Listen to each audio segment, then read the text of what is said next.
Hello, what up mate? Welcome back to Film Vision YouTube channel, di mana kita akan review filem yang aku baru saja tengok semalam, iaitu Shazam yang kedua, Fury of the Gods. Okay, so what's about untuk filem Shazam kedua, Fury of the Gods ni? Secara ringkasnya, ini adalah cerita berkenaan sequel daripada Shazam yang pertama tahun 2019. Okay, dan dalam filem ni kita akan dapat tahu that Shazam ataupun Billy Batson ni dia macam ada satu masalah untuk membalancekan, untuk imbangkan kehidupan dia, kehidupan sebagai seorang remaja dan juga kehidupan sebagai seorang adiwira ataupun superhero. Dan along the way, adik-beradik dia yang juga menjadi Shazam dalam filem yang pertama tu juga mengasingkan diri daripada dia. Mengasingkan macam mana? Mengasingkan macam mempunyai haluan masing-masing. Ada yang sibuk dengan universiti, ada yang sibuk untuk berjumpa dengan girlfriend, ada yang sibuk untuk menonton televisyen dan sebagainya. Semua ada haluan masing-masing, ada benda yang dia nak buat. So Shazam ataupun Billy Batson ni, dia merasakan dia terpinggir daripada keluarga ni sebab dia ada satu moral ethics di mana apa-apa kerjaya adiwira semua perlu ada, tapi adik-beradik dia yang lain ni, dia macam kind of macam tak setuju dengan benda tu lah. Dan tiba-tiba datangnya satu ancaman daripada zaman dahulu, zaman purba, zaman Greek mythology dahulu, datang untuk menyerang Shazam ini, iaitu the daughters of Atlas, anak perempuan Atlas. Atlas ni one of the gods lah kiranya waktu-waktu zaman-zaman dulu, gods lah. So the daughter of Atlas ni datang untuk mengambil kembali hak dia sebagai anak-anak kepada Atlas ini, yang mana hak dia ini ada dengan Shazam. Shazam ada menyimpan satu tongkat tu, satu tongkat dan juga satu benda lah, aku tak boleh cakap sekarang, satu harta ni yang amat bermakna untuk The Daughter of Atlas ni. The Daughter of Atlas ni merangkumi 3 orang, anak sulung dia iaitu Hesperus yang dilakonkan oleh Helen Mirren. Yang kedua kita ada Calypso yang dilakonkan oleh Lucy Liu. Sebenarnya aku dah lama tak nampak Lucy Liu. Dan yang ketiga adalah Anthea yang dilakonkan oleh Rachel Ziegler. So mereka bertiga ni mempunyai kuasa yang berbeza, tapi mereka mempunyai matlamat yang samalah untuk mengambil kembali haknya. So basically itu benda, itu moral ethic ataupun moral purpose yang The Daughter of Atlas ni cuba nak bawakan lah.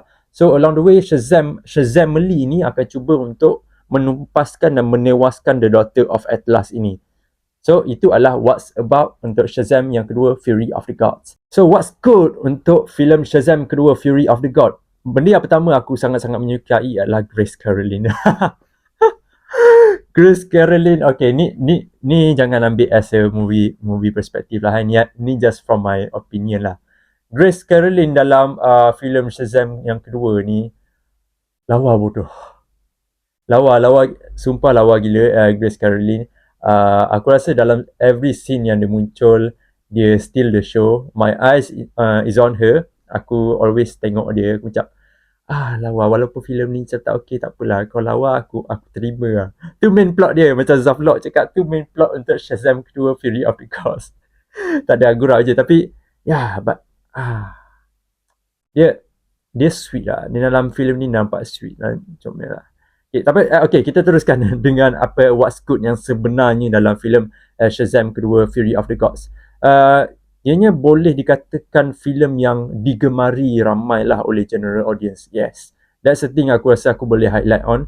Sebab purposely apabila aku dah habis tengok filem Shazam ni, aku rasakan this film dia very very targeted kepada general audience saja. Okay, general audience, not kind of comic lovers ke. Aku rasa dia pergi kepada general audience lah, untuk sebab aku boleh dikatakan sebagai general audience, tapi aku ada juga baca a part of Shazam punya komik. So aku rasa macam a bit off for me. Tapi untuk general audience yang lain, aku tanya, semua enjoy filem Shazam kedua, Fury of the Gods. So aku rasa macam okay, so Shazam kedua, Fury of the God, dia target general audience. Okay, aku okay dengan tu. So benda tu jadi one of the strength lah untuk Shazam kedua, Fury of the God. Yang keduanya, this film dia full of action lah, dia action packed dan juga ada a bit of drama dan juga jokes ataupun humor. Macam kalau korang tengok Shazam yang pertama, dia ada banyak joke kan. So dalam filem ni pun ada banyak jokes yang korang akan bergelak tawa lah dengan family dan sebagainya. Action wise aku rasa lagi bagus daripada filem yang pertama. Lagi-lagi tambahan dengan benda ni bukan spoiler kan, iaitu naga tu kan, dia ada dalam filem ni, aku rasa naga tu membawakan impact yang besar kepada filem ni. Dan design untuk naga tu, oh lawa, cantik kat naga walaupun berkulit kayu. Bagi aku okey lah, action wise dalam filem Shazam kedua Fury of the Gods sangat-sangat bagus daripada filem yang pertama. Itu adalah satu improvisation yang bagus lah untuk franchise Shazam ni. Lepas tu apa lagi yang aku suka adalah lakonan watak-watak, setiap watak yang mereka bawakan. Ada satu scene kan, ataupun every scene dalam filem Shazam ni merangkumi mereka semua berkumpul dan bercakap di antara satu sama lain. Dan aku rasa kan scripting dia pada waktu itu sangat natural. Dia macam kau borak dengan member yang dah lama kau berlakon, kau faham tak? So the chemistry is there, the bond di antara mereka semua ada di situ, dan aku memujilah lakonan-lakonan pelakon-pelakon tersebut. Very very bombastic, best. Aku suka tengok mereka semua. Good. So itu adalah what's good for Shazam Fury of the Gods. So kita pergi kepada what's untuk Shazam kedua Fury of the Gods. First thing first, aku nak highlight benda ni, aku tak rasa semua orang akan ada pendapat yang sama dengan aku, which is the humor juga. Okay, macam aku cakap, the strength untuk filem ni adalah humor, dan dia the strength untuk humor ni sama juga daripada Shazam yang pertama. Tapi untuk Shazam yang kedua ni, sorry to say, aku dapat rasakan the vibe of Thor Love and Thunder punya jokes. Aku faham filem Shazam ni dia supposed to be funny, dia supposed to be fun, dia supposed to be full of entertainment. Akan tetapi lontaran jenaka dalam filem ni, aku dah tak rasa the balance of it lah. Okay, aku tak rasa that every jokes you need to laugh. Sehingga kan aku merasakan macam terpaksa untuk ketawa dengan lawak-lawak tersebut. Dia ada lawak-lawak yang efficient tau, lawak-lawak yang berkesan lah. Tapi ada certain lawak tu, aku rasa tak perlu gunakan lawak dalam waktu ni. Sebab this is a serious moment, tension moment, tapi you make a joke out of it. So dia berkait dengan point yang kedua, iaitu untuk character development lah untuk Shazam. Character development untuk Shazam, aku faham dia ni seorang budak dan dia dapat superpower ataupun power from wizard lah kan.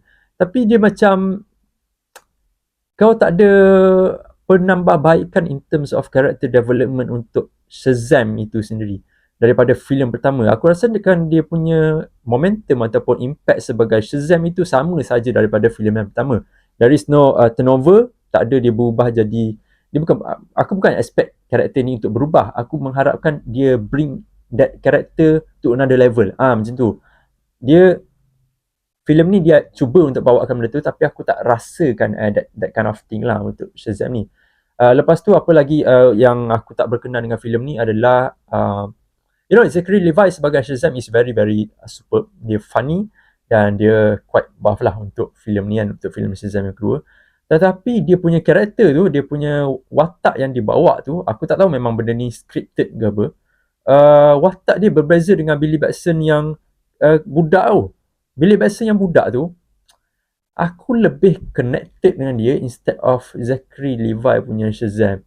Ya, dia macam ada satu ages ataupun satu gap di antara karakter ni. Sebab kita tahu Shazam ni ataupun Billy ni ada dua orang tau. Ada yang budak satu, ada yang dewasa satu. Tapi personally aku tak dapat rasakan the synonym. Apakah persamaan mereka berdua? Daripada budak, dia karakter macam ni. Bila dia jadi besar, dia karakter macam ni. Macam lain daripada karakter budak ni. Dia tak rasa macam Shazam pertama, aku dapat rasakan the emotion, connection di antara kedua-dua Shazam. Tapi dalam filem ni, aku kind of macam turn off sikit dengan Shazam yang besar, iaitu daripada Zachary Levi. Daripada yang budak tu, aku mengharapkan dia dapat scene lebih lah dalam filem ni. Sebab dia lakonan dia bagus, dan ada certain scene dalam filem ni yang mempamerkan a moment of family gathering tau. Dan melibatkan Billy Batson yang budak tu. Aku tersentuh lah dengan momen tu. Okay, aku tersentuh dengan momen tu. Tapi bila dia pergi kepada Zachary Levi, okay, the series is not there anymore. Kita pergi kepada joke Shazam. Macam tu. Filem ni aku faham dia filem ni kelakar, tapi aku rasa dia perlu menyentuh juga a moment of tension dan seriousness dalam filem ni. Membuatkan filem ni, aku rasa kalau aku bagi rating, that is the highest peak rating untuk Shazam. Dia tak boleh pergi one step ahead ataupun one rating above, macam 9/10 ke 10/10 ke, dia tak boleh pergi sampai ke tahap tu. So disebabkan itu aku mengharapkan improvement lah untuk masa depan. Aku lupa nak tambah dekat What's Good tadi. One of the thing yang aku suka dengan filem Shazam kedua Fury of the Gods ni adalah dia punya dark element dalam DCU lah, dalam DC lah senang cerita. Aku rasa macam spoil benda ni, tapi aku rasa tak apa kot. Okay, dia macam ni. DC kan kau tahu kan, dia kind of dark daripada MCU kan, ataupun Marvel kan. Not MCU. MCU dia tak berani tau. Dia tak ada keberanian untuk mematikan watak lah. But for this film, dia mematikan watak-watak tu, aku rasa macam, efficient, bagus. Baru nampak villain punya threat tu besar. Okay, sebab ada satu scene dalam filem ni, aku rasa ni dah spoiler tapi tak apa kot. Ada seorang ni, manusia biasa, dia dibunuh oleh the daughter of Atlas ni. Dan aku macam terkejut tau dengan benda tu. Aku macam, oh shit, yang ni best. Sebab dia rasa macam, okay, manusia ada kebarangkalian untuk mati dalam DC. Macam tu. Tapi kalau dalam MCU, ada lah juga karakter yang mati. Tapi kita jarang tau dengar macam 100,000 civilians dead by ni kan. Siok, dalam cerita ni, orang mati macam tu je. Kena terbang kan. Kena campak kat tanah. Aku suka lah. Serius aku suka lah benda-benda macam tu membuatkan filem ni merasakan lebih realistik tau. Dia tak rasa macam satu fairy tale happy ending. Nah. Let's go kepada realistic moment lah dalam filem ni lah. Macam tu. So that's it untuk What's Good dan What's untuk Shazam kedua Fury of the Gods. So my final rating towards this movie adalah sebanyak 7.8/10 bintang. Dan it is such a downgrade lah sebenarnya daripada Shazam yang pertama, sebabkan aku rasa Shazam yang pertama is very very close to me. Aku sangat menyukai cerita itu. Jangan cakap aku tak layan Shazam yang pertama, aku layan and I'm very enjoy. This film pun aku enjoy. Akan tetapi the action pun lagi bagus daripada filem pertama. Akan tetapi ada satu benda dan elemen ataupun plot di dalam cerita itu yang aku rasa disconnected. Aku mengharapkan diorang polish plot-plot tu sampai ke habis, tapi literally diorang tak buat lah benda tu kan. So yeah, my final rating untuk Shazam kedua Fury of the Gods adalah sebanyak 7.8 bintang per 10.